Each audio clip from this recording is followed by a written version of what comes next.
계속 씨. 예, 시작합니다. 안녕하십니까. 저는 영천농협, 마늘장모죠. 영천농협에 보면 이제 하남이 있고 저 영천 남부에 있는데요. 하남 요 지역에 장목방 앉아있습니다. 오늘 이제 황금알 농법이라고 아시는 분 많이 알고 계시겠습니다만, 이제 박기현 대표께서 마늘뿐만 아니고 전체적인 우리나라의 모든 작물에 대한 연구를 하셔가지고 전국적으로 제주도부터 저저 병영도 까지 1년, 제가 알기에는 거의 1년에 한 8개월 이상 아마 다니시는 걸로 그래 알고 있고, 또 그렇다고 보수를 받으시는 것도 아니고, 그래가 다 농사 짓는 방법이 다르시겠지만은 또 황금알 농법에 대한 또 농사 재배하는 거 마늘뿐만 아니고 다른 품목도 있어요. 그러니까 그걸 오늘 참 바쁘신 시간에도 제가 한번 요청을 했습니다. 작년에도 3월 4일 날 바로 저 우리 동네 정미소요 거기서 했는데 오늘 또 거기서 하려고 했는데 비가 많이 잡혔고, 또 정미소 사장이 오늘 또 작업을 하더라고요. 작업을 하니까 외부 사람을 못 들어오게 합니다. 그래가지고 참 날짜를 장소를 어제 저녁에 공지를 해가지고 이제 이쪽에 다목적으로 해가지고 사고로 그랬습니다. 하여튼 외부에서도 몇 분 오셨는데 하여튼 반갑습니다. 근데 생각보다 사람이 좀 적게 모여가지고 하여튼 박기현 대표님의 강의를 한번 들어보시고 참조를 하시면 되겠습니다. 꼭 이렇게 해라 하지 마라 그건 아니고, 하여튼 농사 짓는 방법은 다 다르시니까. 예.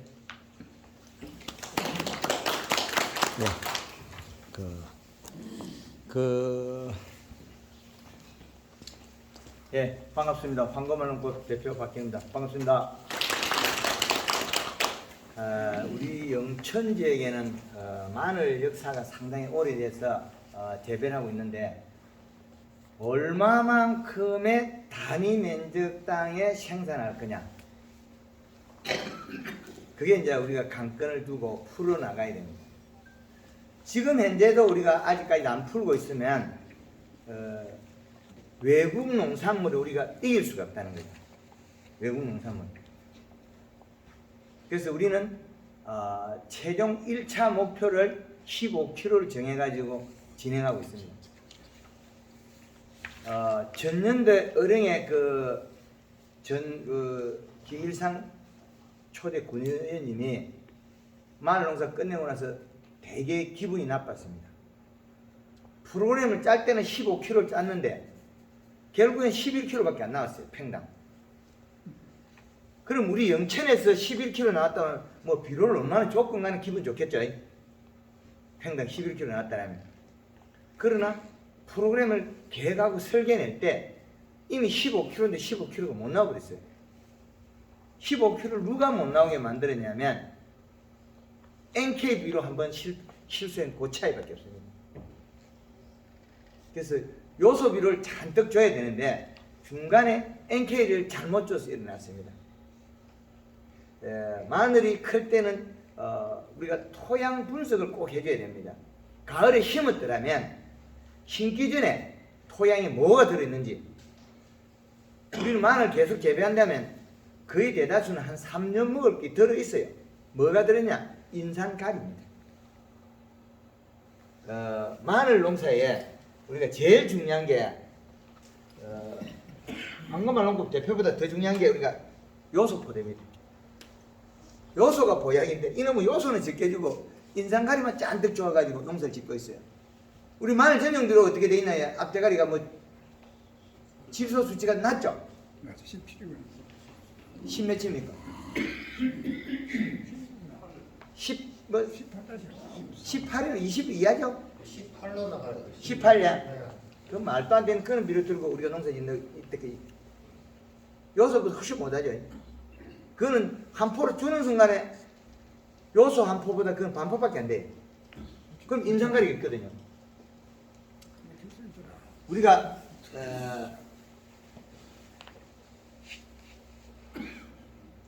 마늘 재배에서 토양 분석에서 질소, 인산, 가리, 질소가 없습니다. 인산, 가리, 칼슘, 마그네슘 이 네 가지가 나와요.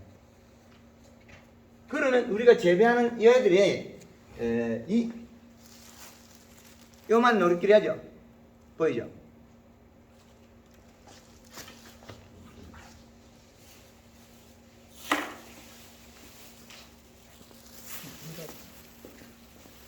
얘하고 얘하고 어떻습니까?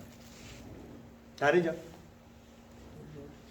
그럼 조회장님 마늘도 지금 떼국이 돌띠처럼 탄탄해요. 여기는 푹식푹식해. 이게 잘만 뻥 될 수 있어요. 왜 그러냐? 비료를 하고 물러져 버리면 뻥 돼버려요. 비료를 하고도 안으로 속으로 안 넣고 그 되면 단단해야 돼. 그럼 얘는 희득거리하죠. 그럼 가리가 많다 소리. 얘도 지금 보면 잎 뒤에 노란노란한 점이 나오죠. 노란노란하게. 그럼 얘도 가리가 많다는 거예요. 그리고 요게 뭐냐면 쭉 따고 노랗게 올라가는 거 있죠. 비료가 부족해서 그래요. 질소가. 아랫잎이 말라가는 건 전부 다 비료가 부족해서 그래요. 얘들도 보면 얘도 작게 마르고 얘도 적게 마르고 있잖아요. 그럼 얘는 설탕을 작게 먹어서 퍼석거리면 괜찮은데 요소를 잘못 먹어갖고 안에 비료가 잎 사이에 빼이 들어가갖고 퍼석거리면 안에 뻥이 된다 소리고. 그럼 조회장님 마늘 같은 게 돌대처럼 잡으면 돼. 지금 여기 터지잖아요. 여기가. 그죠? 터지죠? 예. 터지도 괜찮아요. 안에 이파리 더 많이 있으니까. 이 안에 이파리들이 아직까지 계속 있지 않습니까? 그러면 밖에 그 쪼개지도 관계없어요. 안에 싼 뽀지기. 제일 안에 한 4개, 5개만 있으면 되거든요. 그럼 안에 요 잎들이 우리 캘 때까지 안 말라야 돼, 사실은. 몇 개는. 그럼 아랫잎이 안 말라야 계속 큰다는 거죠. 살이 쪄서 크는데. 아랫잎 말라오고 위에 그 가늘이가 쭉 뻗어보면 그건 이미 영향이 없다. 안 뻗어 올라가죠. 이게 늘어지는 것은 필요가 없어 그래. 늘어지지를 못해. 단 조금 아쉬운 건 색깔이 연하다는 거죠. 돌대처럼 야물어. 설탕 많이 먹어 야물어요. 그런데 요 사이에도 이렇게 약간 빠지는 게 있죠. 여기. 그죠? 그럼 여기 빠지는 거는 뭐겠습니까? 자란다는 거죠. 자라는데 왜 자랐느냐? 비료가 없어서 자란 거예요. 물을 뿌린다고 빠지면 안 되거든. 탱탱하게 무시해. 키가 큰다 소리는 질소분이 작아서 잎 두께가 얇아지겠다 소리. 그럼 옆으로 커야 마늘이 많이 나오지. 키가 이만 우리 허벅지까지 오는 마늘 있잖아요. 밭에 가면 칭칭 감기는 거. 그거 캐보면 양 안 나오거든요. 그래서 우리가 이중을 덮을까 말까 뭐랍니까? 에이구 그 덮어봐도 뭐 마늘만 죽으면 되지. 소용없더라 이거 하잖아요. 마늘 왜 이중을 안 덮어요? 덮어도 봄에만 좋았지 캘 때 되면 양이 안 나온다. 마지막 굶어서 그래요. 앞으로는 이중을 꼭 덮어야 됩니다. 비료를 잔뜩 먹이고 안 죽을 만큼 비료를 먹고 이중 덮어가 키우면 얼마나 많이 나오겠습니까? 양이 엄청나죠? 양이 나와요. 그 요게 보면 쏙잎이 안 늘어져요. 살이 쪄서. 다른 집에 거는 요 정도 되면 지금 요 위에 입힌 것들은 쭉 늘어져 버리거든요. 이게. 그리고 겨울에는 다들 영양 이동이 더디기 때문에 짧아요. 봄 돼 갖고 마늘 이파리 기능 없어요. 온도가 낮기 때문에 이동이 더디기 때문에 기가 다 짧아. 그런데 봄이 풀려 가지고 우리가 우비를 할 때 NK 뿌리는 사람은 키가 많이 커요. 밑비료에 가리가 많이 들어있는데 우리는 NK에 18-NK 뿌린다는 거예요. 18-NK 뿌리면 농사를 감사합니다.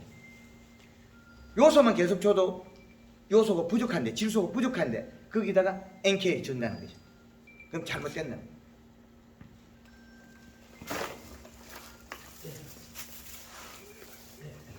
마늘이 비료를 준다고 잘못되는 게 없습니다.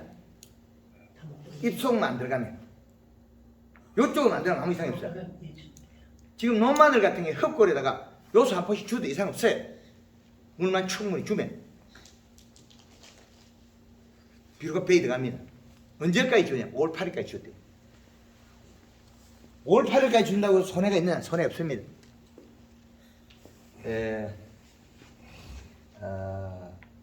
지금까지 재배를 여러 각도로서 우리나라 전역에 펼쳐진 걸 숫자로 한번 계산해 보겠습니다.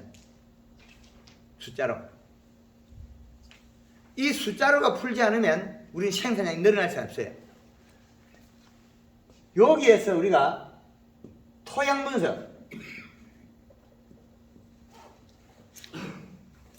토양 분석은 기술센터가 가면 공짜로 해줍니다. 공짜로. 무상으로 다 해준다는 거죠. 거기에서 질소 값까지 앞으로는 계산이 되면 질소 인상까지 다 분석해달라 그래야 돼요.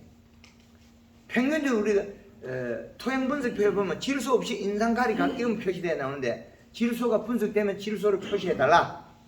질소 인상가리. 토양 분석은 우리가 기술센터에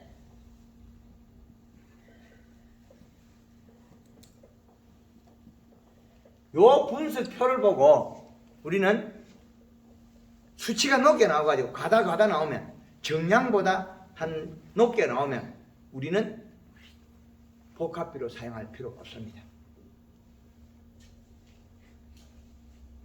왜 안 써도 복합비로 되냐면 우리가 또 태비를 여면 또 인산이 올라가요.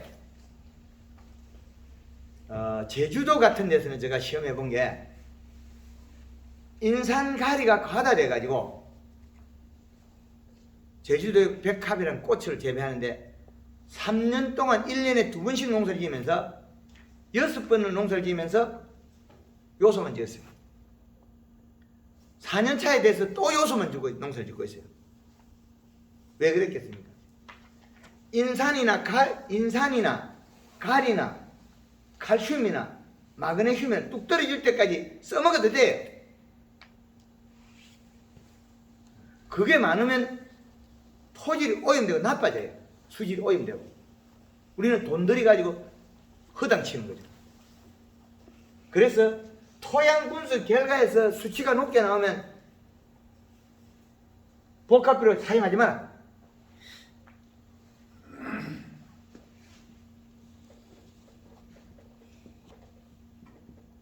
토양 분석에서 분석 기준보다 과다가 됐을 때는 과다 성분의 비료는 사용하지 마라. 과다 성분.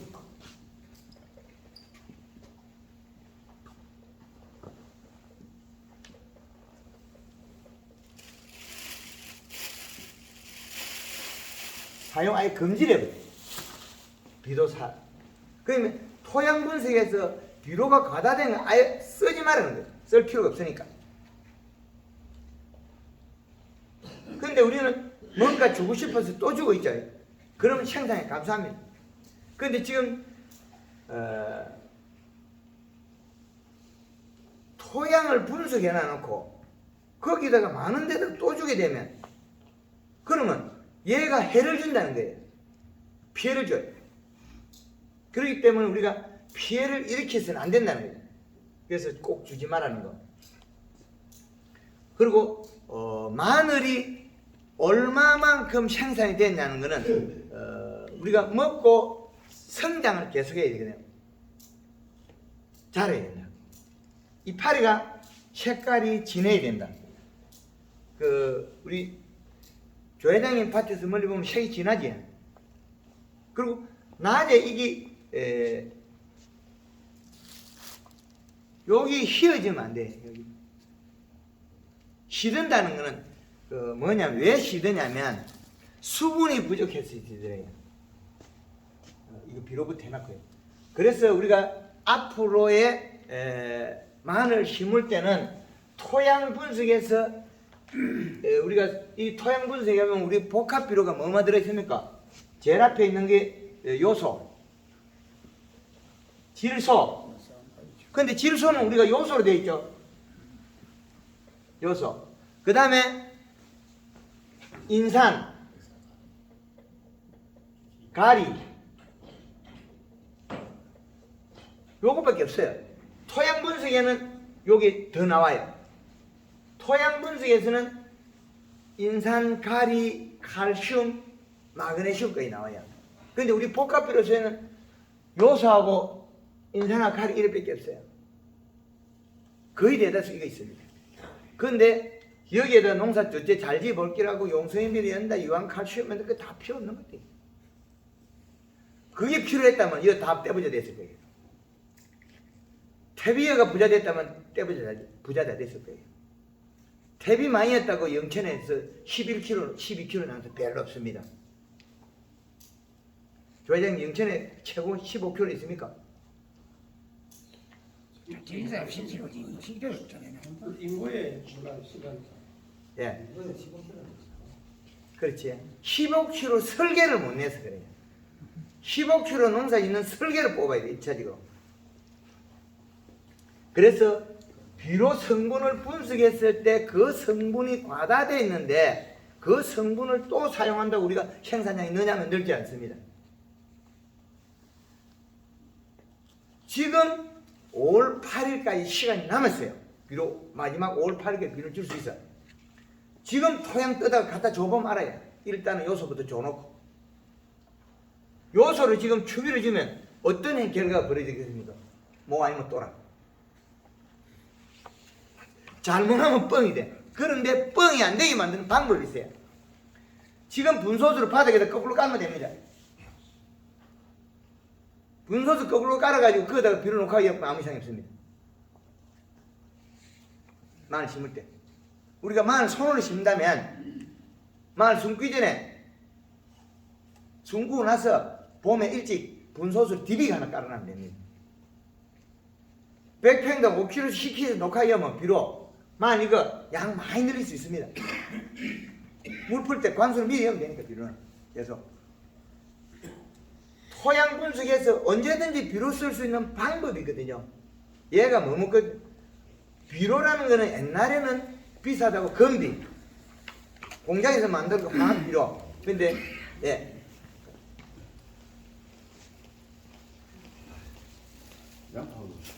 예, 나나 있어. 그래서 우리가 지금 사용하는 비료는 의성에서 온다고, 먼데 온다고 고생했습니다. 예. 그래서 우리가 쓰는 비료 값에 의해서 생산량에 비례한다고 봐야 됩니다. 생산. 그러면 얘들이 먹었을 때 어떤 반응이 나오냐? 식물은 우리가 제일 좋은 건 뭐랍니까? 밭에 밭물이 딱 들었으면 막 색이 진하고 통통하게 살이 찌어야 된다. 밭물에서 보고 색이 진하고 통통하게 살이 찌어야 된다. 이거밖에 없거든요. 수박이 됐건 호박이 됐건 감자가 됐건 고구마 됐건 뭐 마늘이 양파 어느 일은 똑같이 시작하면 살찌가 통통해야 된다. 그럼 통통하면 큰다. 이거밖에 없습니다. 통통한 걸 누가 만들었냐? 자, 우리가 얘들이 밥을 먹는다. 그 밥을 한번 만들어 볼게요. 야, 이거 밥솥 때 뚝 잘라서 비빔밥에 식물이 먹는 밥은 우리가 말하는 질소, 요소입니다. 우리가 제일 구하기 쉬운 요소. 요놈이 밥의 역할을 제일 잘하는 비빔밥. 그런데 나물은 인산, 가리, 칼슘, 그 다음에 마그네슘. 뭐 그 양념은 빼고 있어. 요거는 나물. 요 밑에 쬐끔부터 게 양념.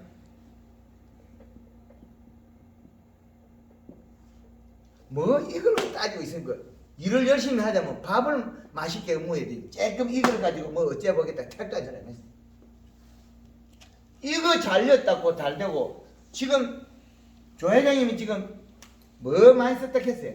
요놈 칼슘, 유황칼슘, 용성인비. 용성인비는 50평에 한 포. 아니 소똥이었으면 태비였으면 인산이 잔뜩 있죠. 자 태비였다. 여기다가 우리가 태비가 들어갔다. 태비가 뭐 들었습니까? 인산하고 가리가 들었어요. 뭐 다른 건 짧게 들은 건 집착. 그거 있다고 농사 잘 되는. 그거 있다고 농사 잘 되고만 뭐 부대기 늘어나는 거 절대 없습니다. 야들이 얘가 줄어들어가 얘가 중심을 잡아버려서 그래요. 야들은 중심 잡으면 안 돼. 야가 중심 잡아. 비빔밥 맛이 들려면 밥을 잘해가지고 거기다가 나물하고 맞춰야 되지. 나물이 기올라 그 밥상머리 올라가면 안 돼. 이게 만탕수 농사된 절대. 토양 분석하면 이것들이 쫙 들어있어요. 마을 지금 이파리에 노란 점 생기는 거는 다 요놈 부족이에요. 요소 부족이에요. 아랫돌이 말라 올라가면 다 요소 부족입니다. 마을 지금 밑에 말라 올라가죠? 급하게 마르는 물 뿌리고 허허하게 말라 올라가요. 물 뿌리기 전에 쿨러에다가 양수기 펴니까 어디 펴니까? 그냥 뭐는 바깥에 물대지에 거기다가 물통을 큰 거 하나 갖다 놓고 거기다 요소를 가득 놓아가지고 100평에 한 10kg씩 놓아가지고 계산해서 물 들어갈 때 틀어놓으면 돼요. 그럼 같이 들어요. 그게 제일 쉽습니다. 아랫잎이 말라 올라가는 거는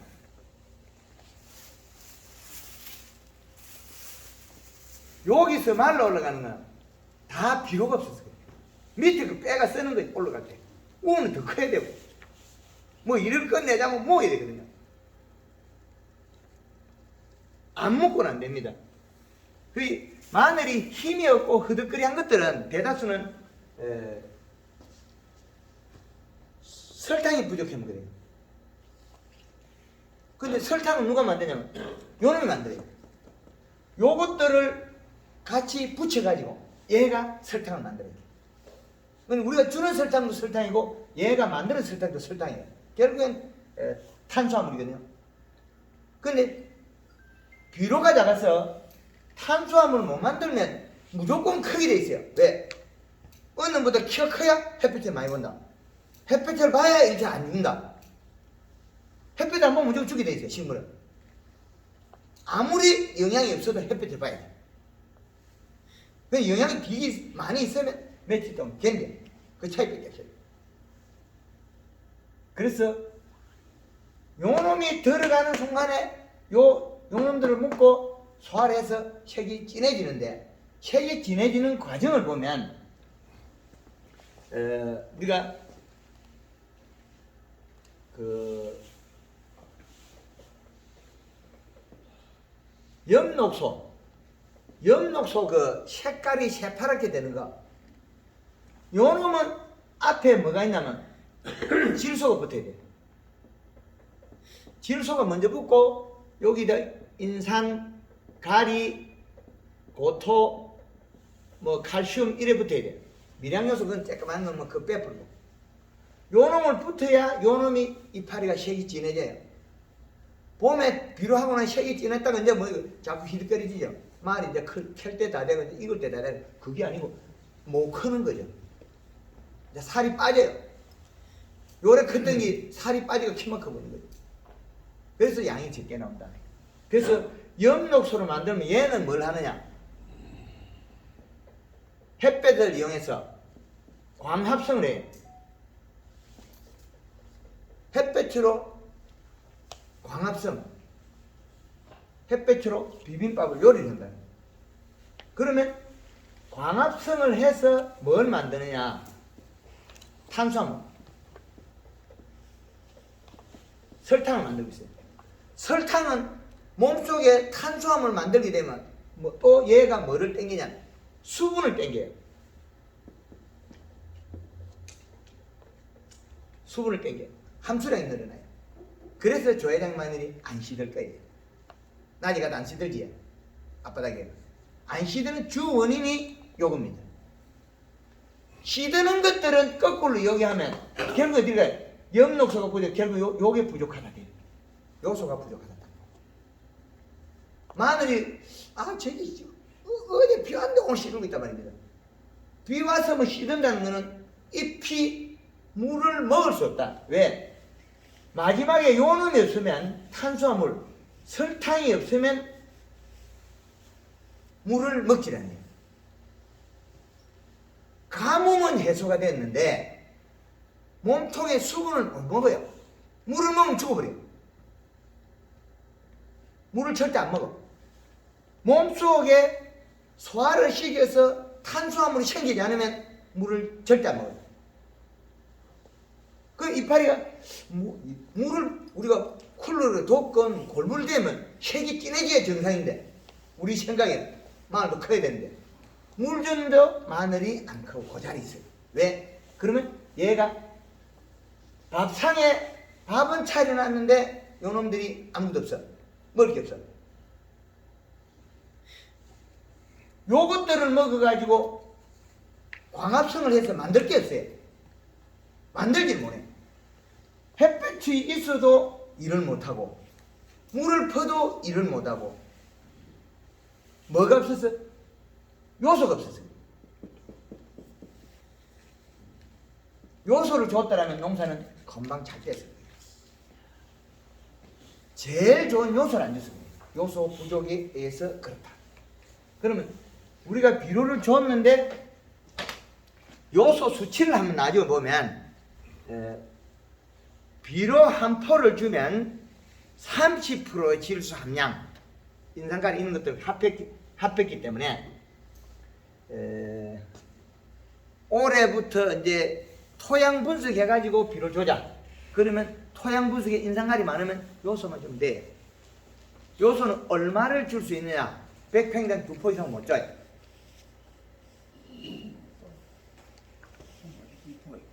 조 회장님 100평에 2포 많습니까? 뭐 요즘 말입니다. 예. 요새는 합치야. 통계로 예? 그거는 뭐 두포 가지고는 저 같은 경우는 요소만 5부터 들어갔지. 100평당 100평당 2포 요소가 많은 게 아닙니다. 전체 비료로 막아서 밑 말고 밑비로만 1차 숨굴 때 밑으로 TV. 밑에를 벗어놓고 말아. 맞아 맞아. 질문 하나 할까요? 예. 예? 예. 우리 요소 요소 자꾸 터득하는데 어린애가 지금 비로 하다 보니까 설의 택을 쏟았거든요. 그래 다음 주도 못하고 사볼까 그래가 말아갖다 허쳤습니다. 한 10m 광 넓이 길이 10m 허쳤는데 그 허천진 자리는 지금 노래요. 그왜 그렇습니까? 딴 데는 괜찮은데. 너무 과다되면 죽습니다. 근데 저 비로 말하면 내 생각에는 이제 이야기 같은 데 말하면 이제 먹는 걸 가르쳐 드릴게요. 정량된 대로 정량을 갔는데 그렇죠. 허치는 거하고 우리가 사보로 뿌린 거하고는 뭉태기에 들어가서 그래요. 그리고 지금은 땅이 굳었어요. 지금 겨울에는 비료가 많아도 되고 지금은 많이 빨아먹으니까 중간점 내려와야 돼요. 여름에는 더 내려와야 되고. 이거 이제 일부 연세가 계시니까 제가 강의하는 내용들을 잘 못 보시가 그랬는데 우리나라가 이래 겨울이 여름이 이래 있단 말입니다. 쪼개놓으면 이 겨울에는 비료를 측정하면 3.0이 이상이 없습니다. 여름에는 1.8밖에 안 돼요. 봄에는 지금 현재 얼마냐? 2.5까지 괜찮습니다. 기계를 쟀을 때. 그럼 가을에 심을 때도 2.5가 돼도 됩니다. 그럼 과학적으로 농사를 지어야 되는데 우리 휴대폰 쓰고 있죠? 옛날에는 이장이 방송해야 전화기 들을 수 있잖아요. 지금 이 기계는 토양에 찍어서 마늘이 죽을지 살지 다 알고 있어요. 5초 안에 답을 딱 줍니다. 이거는 기계를 켜고 손을 잡아도 돼요. 손을 잡아도 이 전기는 흐른다는 거예요. 누르면 몇 초 안에 답이 나옵니다. 자, 볼까요? 자, 여기서 보면 수분이 58%고 이 시는 비료량을 계산하는 전기 흐르는 0.22 나옵니다. 온도는 23도. 그래서 지금은 과학의 시대입니다. 옛날처럼 주먹국으로 하는 거는 맞을 수도 있고 안 맞을 수도 있습니다. 그래서 기계화 되어야 된다. 이제 마늘이 돈을 버는 것도. 그래서 비로 이제 뿌린 그 소도 뿌려가니까 엄청 올라갔습니다. 겨울에 겨울에 뿌리면 2월 초대가 그랬다니까. 헌뻑주가 내려가야 되는데 그게 시간이 가서 못 내려가서 그렇습니다. 양이 많아가. 이걸 네. 흩쳐가지고 했을 때는 괜찮은데 마늘 구멍에 쏘르륵 들어가서 그래. 고루 헛치가지고 얇게 헛치가 물이 쏙 들어가면 되는데 이게 한 삽 이렇게 툭 건들 때 한 구멍에 많이 들어가서 그래. 여기 마늘 구멍에 마늘이 요 있는데 요 구멍에 많이 들어가서 그렇다. 그런 거 이제 보는 거는 경험담에 속하는 거고 그 이야기를 해가지고 저한테 뻗대기식을 하면 안 돼요. 뻗대기식은 좋은 게 아니고 좋은 결과를 위해서 우리는 모인 거지 실수한 거는 다음에 어떤 내용이다. 그런 부분 알려드리겠습니다. 겨울 비료하고 여름 비료는 다 달라요. 그래서 마늘 심을 때는 비료 값이 2.5 정도 돼도 되기 때문에 그럼 마늘 심을 때 우리는 비료를 얼마를 사용해야 되느냐? 비료 한 포는 복합 비료, 요소 얘들이 비료 한 포는 0.8이라는 수치가 거의 나와요. 100평에 한 포 비료 우리가 비료 한 포는 0.8의 이 C가 나온다. 근데 기계를 했을 때 얘가 0.8을 세게 하면 24가 나오죠. 24가 나와도 세포를 해도 괜찮다. 2.4. 그러면 우리가 주는 비료는 택도 없이 작다. 그래서 요소를 2포 엮는다고 해서 해가 되느냐? 전혀 무관하다.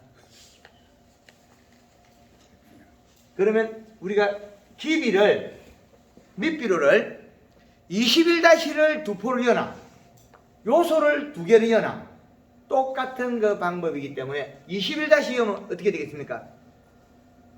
인산하고 가리고 잡다한 것들이 있죠. 그것도 안 될 짓이야. 토양 분석하면 대다수의 가리나 인산 과다되어 있는데 또 준다는 거죠. 과다된 걸 줄 필요 없다. 그래서 토양 분석에서 1차적으로 기비, 밑비료 요소를 2포 주는 방법하고 자 이걸 못 믿어서 안 되겠다 싶으면 명품 300이라고 있어요.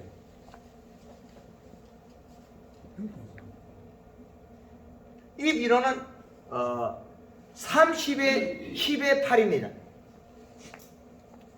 요거는 비료가 30에 10에 8이 돼. 요것도 필요 없는 게 들었거든요.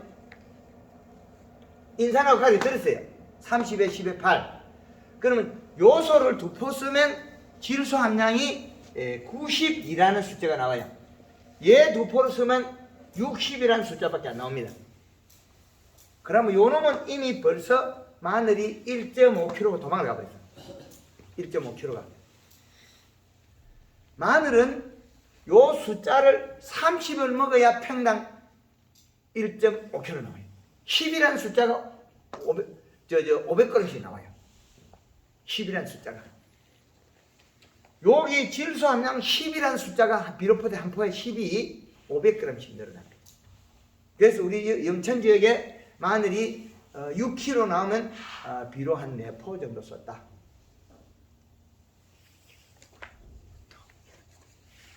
그러면 8kg 나오는 사람은 그것보다 조금 더 써야죠. 8kg 나오려고 하면 8kg 나오면 한 5포 반 정도 써야 됩니다. 100평당. 우리 여기 100평당 그 교회당이 빼고 10포 쓰는 사람 있습니까? 농수 다 질 때까지.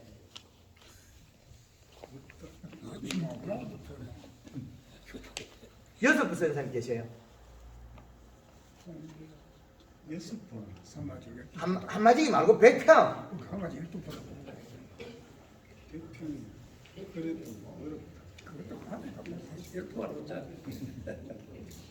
글 안 쓰죠? 12번, 10번이 뭐, 200번. 이게 6번. 칼슘 요하고 해라. 몇 포 씁니까? 칼슘 요하고 지금까지 100평에 5개야. 절에 젊은 사람이 저 정도 실력 갖고 안 돼. 의령의 그 김 의원님이 지금 10포 넣고 더 줄까 말까 하고 있어요. 밑비로 코팅비료 6개에다가 백팽 6개에다가 우비료 가을에 요소 1개, 봄에 요소 3개. 이제 더 줘야 돼. 앞으로 5월 8일까지. 오늘 오실랬는데 멀어서 못 오신다 그랬고.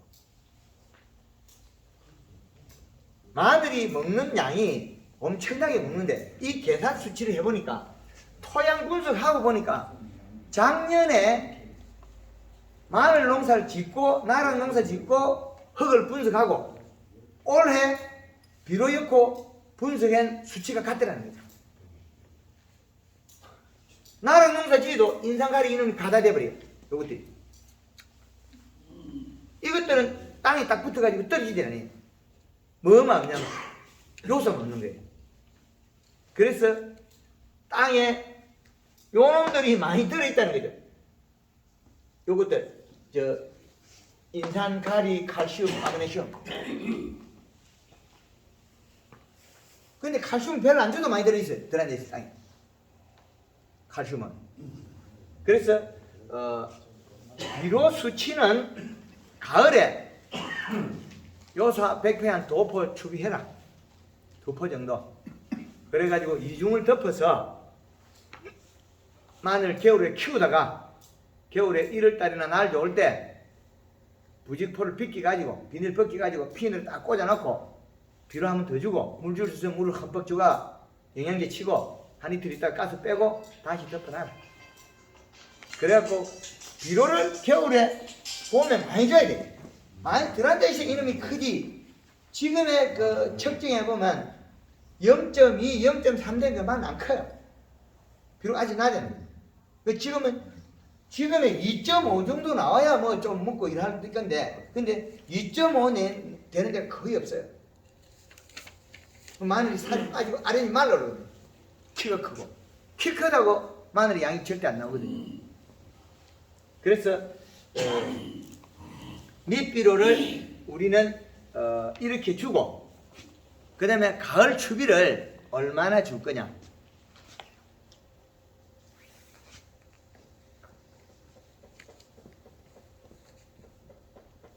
가을 추비를 요소를 최소한 한 포에서 2포까지는 주자. 조금 많이 주면 3포 줘도 뭐라는 사람 없습니다. 어지간하면 겨울에 절대 죽지 않습니다. 차바지면 차바질수록 비록 못 먹기 적게 먹기 때문에 안 죽어요. 근데 단점이 있습니다. 가을에 많이 성장을 시키면 겨울에 얼어 죽어요. 무름병. 얼어 죽는 것이죠. 무릎병 많이 걸려서. 예. 예. 얼어. 그럼 위험하 안 걸리지. 설탕. 가을에 설탕 쳐야 된다. 그쵸. 가을에 네. 설탕 치면 무릎병이 없다 말이야. 당분이 올라가면 안 얼어 죽어요. 당분이. 당도가 올라가면 안 얼어 죽어요.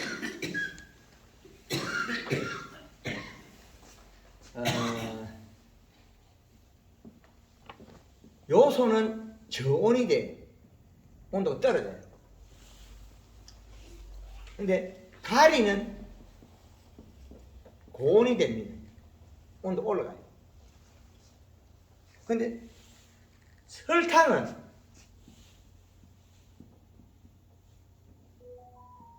고온도 되고 저온도 좋고, 요놈은 고온 저온이 다 좋아요. 가을에 희게 자랐다는 거죠. 허옇게 자라서 얼어 죽었다는 거죠. 그게 종구에 일부 탈도 있고, 지난 겨울에 충청도 서산에 가니까 국산 마늘 자기 집에서 하던 쬐끄만한 거 빈자리 머들인 거는 쬐끄만하게 자라 안 죽어. 중국산 종자인 거는 싸가리로 죽어버렸어요. 싹시. 가을에 지가 빨갛게 돼요. 뭐 무조건 똑같이 심어놨는데 쑥쑥 커가지고 싹 다 죽어. 말같게. 중국산 마늘이 한 번씩 그 종자가 엉뚱한 짓을 할 때가 있어요. 창녕 쪽에도 좀 얼어 죽은 것들이 중국산 마늘 종자예요. 국산 마늘도 일부 알리 자라가지고 큰 것들이 보면 속에 얼어 죽는 경우가 있어. 겉잎은 살아있고 속잎이 죽어버려요. 안에 몸통이 내려앉아버려요. 근데 그거 몇 팩이 죽는다고 농약 칠 필요 없다는 거죠. 연면시비 해주고 그 돈 가지고 요소 뿌리면 되죠. 농약이 무름병 그거는 잡을 수 없거든요. 근데 이게 한 폭이 죽는다고 해서 마늘이 생산이 감소하지 않습니다. 뜨문뜨문 죽는 그거는 아무 소용이 없어요. 고기 다시 녹아내려가지고 그 비료를 갖다 옆에 놈이 먹기 때문에 생산량은 똑같습니다. 안 줄어. 마늘 7, 9 심고 8, 9 심었다고 6, 9보다 생산이 많이 나온다는 게 없어요. 별로. 이중부인율이 된다고 해서 생산량이 더 늘어나지 않습니다. 이중을 덮었을 때는 그 양만큼 비료를 소비할 수 있도록 그걸 만들어줘야 돼요. 많이 먹여야 돼요. 그래서 비료량이 늘어나면 된다. 우리가 봄, 가을 추비가 들어가고 봄 추비는 얼마나 열 거냐면 봄 추비. 봄 추비가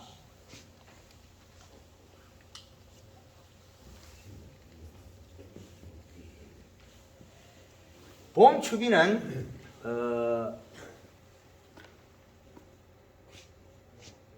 1월 달부터 5월 8일까지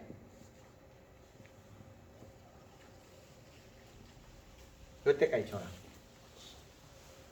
잎사귀에 들어가서 장에 만지면 비료는 이상이 없습니다. 우리 여기 골물을 댑니까? 아니면 풀로 드립니까? 거의 대다수는 골물 대시는 분? 다 쿨로 돌립니까? 골무를 골물이야? 분소서 가라. 분소수? 예. 분소수야? 골물이 아니고 골물은 논에 막 떼는 걸 논에 막 떼는 게 골물. 기억? 그게 골물이고. 막 우리는 막 때리는데. 막대야? 예. 그거 좋습니다. 골물 낼 때는 앞으로 이제 땡크랑 큰 놓고 100평당 5kg에서 10kg 될 만한 비료를 녹여가지고 그 수도꼭지를 몇 개 달아가지고 딱 틀어놔요. 쫄쫄쫄 같이 하면 되거든요. 대박납니다. 비료를 마음대로 줄 수 있어요. 그 기억되면 이제 통랑 갖다 놓고 물 들어가는데 거기다가 틀어놔야 돼. 그렇죠. 비료 녹화가 요소 녹화가. 예. 그걸 다 가지고 토요튼지 하면 돼. 요소를 녹화가지고 땡 강의 놔놓고 녹화 열면 됩니다. 그럼 얼마를 열 거냐? 봄에 요소 100평당 한 4개까지 열도 괜찮습니다.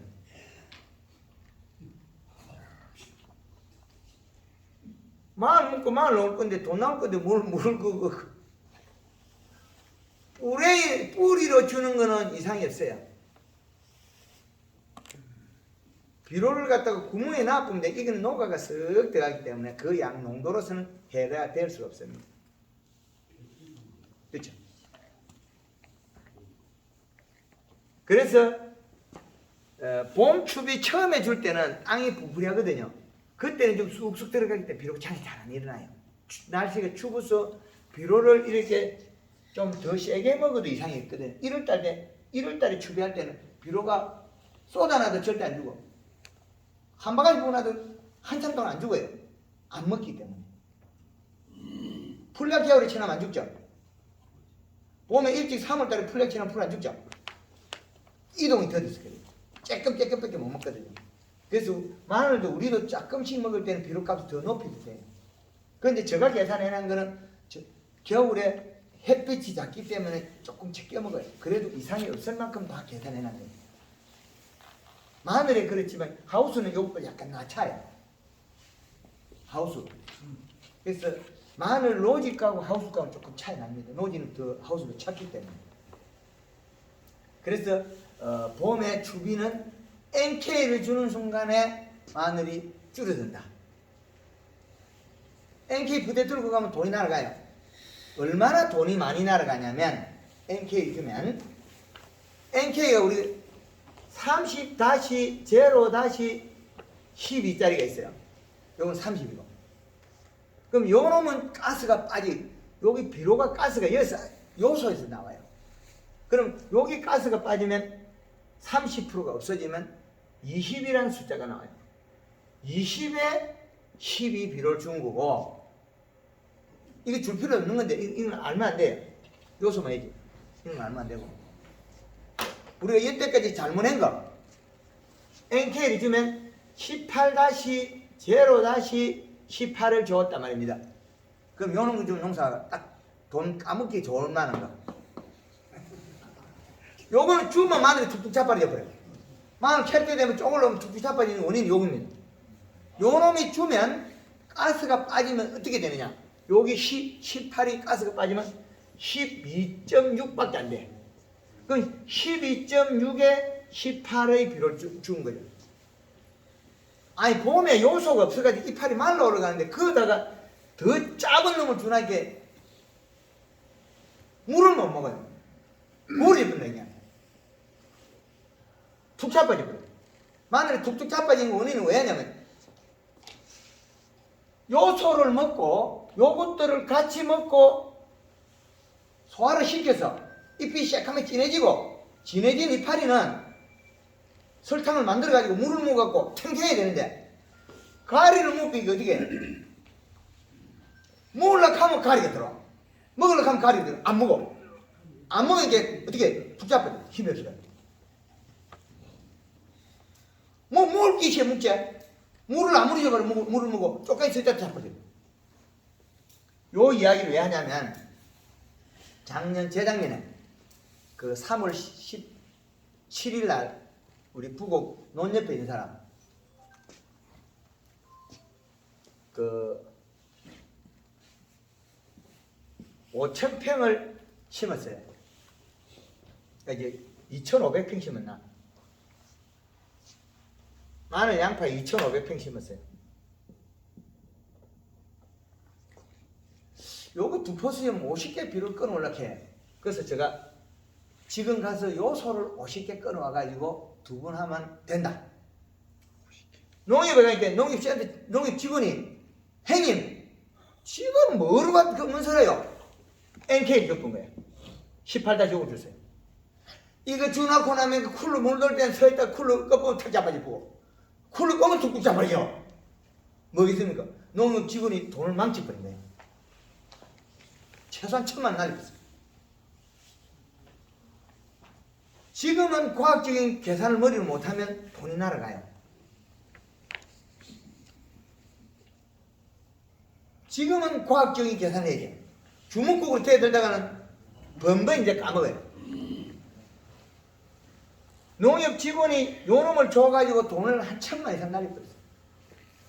그 친구 미안한 소리 안 하거든요. 지가 뭔 죄를 지은지 모르니까. 지가 뭔 죄를 지은지 몰라요. 마늘이 구부러지고 자빠져지는데 그 원인은 NK를 추비해서 자빠질 뿐거든.